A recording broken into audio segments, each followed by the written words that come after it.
Tell us why you do it, Mike. Okay, very simply, I'm 75 years old. 75 Okay, guys. this is my 60th year of running. Okay, I started in high school at Old Riverside High School way back in 1957, right? And what happened is I was on a track team and wasn't good enough to be the athlete, but I kept running. I kept running for all of those 60 years.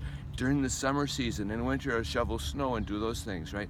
So every year you learn to run, and what it does is it gives you health and vitality. I'm a person with not on any medications, not on any no medical conditions that are being treated at the present time or have been treated, and I've been healthy for all these years. Why? Because running improves your cardiovascular system, which means your immune system is better, right? And so what you do is, as many days as you can, you go out running. So for me, perhaps 4 or 5 or 6 days a week, I'll go out running. My distances will normally be about 5 miles. Sometimes they're 3 miles, sometimes they're 10 miles, all right? And what I do is I walk and run. It isn't the game of having to sustain yourself. You know, there's an old Swedish word which goes fartlek, F-A-R-T-L-E-K, which means run fast, run slow, run fast, run slow, or walk and run, or walk fast, walk slow, and so forth. And you change it and you moderate your pace. And by doing this, you create the stamina as the summer goes on. Your ability to do those distances and your time improves, right? But now, along with this whole line, I exercise, yes. The other thing is I avoid junk food. Stay away from junk food, and that means never in my life have I drank alcoholic beverages.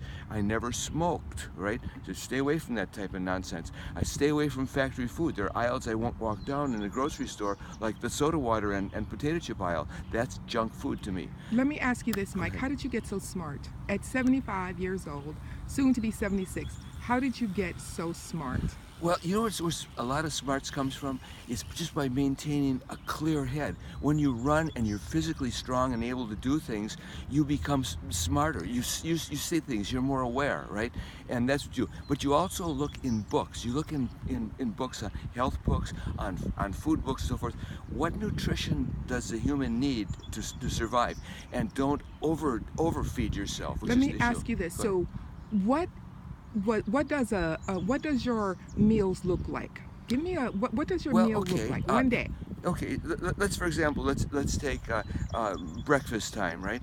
I'll usually have some fruit that was grown in the garden, which we canned during the year, or unless it's fresh, I'll have it fresh. I'll have vegetables, I'll have cereal, I'll have milk, and oftentimes a simple hard-boiled egg. That'll be breakfast That'll time. be breakfast. Okay, you know. Lunchtime, oftentimes, you know, there'll be bread, there'll be things like apples or fresh fruit, peaches, whatever.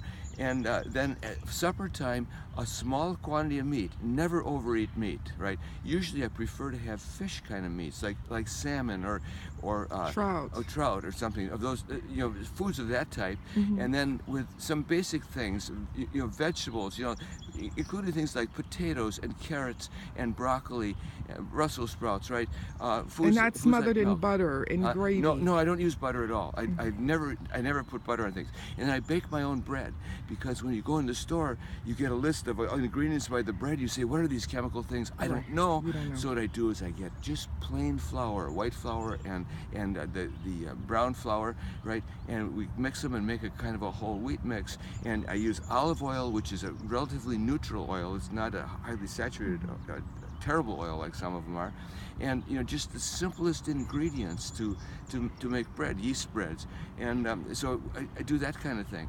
And you say, well, what does that do? Well, what this has done for me, in 1961, when I graduated from high school, I weighed 130 pounds.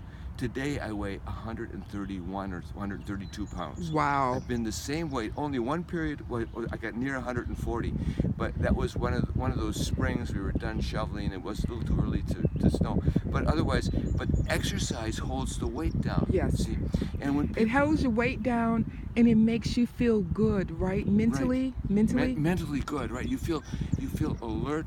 You enjoy life better, and it's easier to deal with people. And I'll tell you, when you're healthy after you run, you're not contending with others. You're not fighting with them. You're not critical of all of their things. See, But the other component to this whole thing is you go about and keep encouraging people in our society to get out of their cars, stop riding, get on their feet, walk around, Walk around. okay, do something. Like if I go to a grocery store, I walk a mile to the grocery store. Yes. It isn't drive a car. Stay out of vehicles as much as you can, right? And so it's that style of life, right? And what it has done, it's made me at age 75 a very young person. Yes. People always say, "You're not that old." You're kidding. I said, "No, because I'm a runner. Because I had an old German track coach who taught me some of these running skills, and I wasn't good enough to compete, but I kept at them." It's the things you sometimes learn. And in so high some school of those people from high school who was on that track, where are they now? Are they still running? Some of them had replacement knees, some of them have heart problems, some of them are dead. Okay, different things. I don't know any of them who are running. I'm the last one. When I had 50th reunion, people said, "What? You're running?" And people were, oversized. They were Obese. and so forth.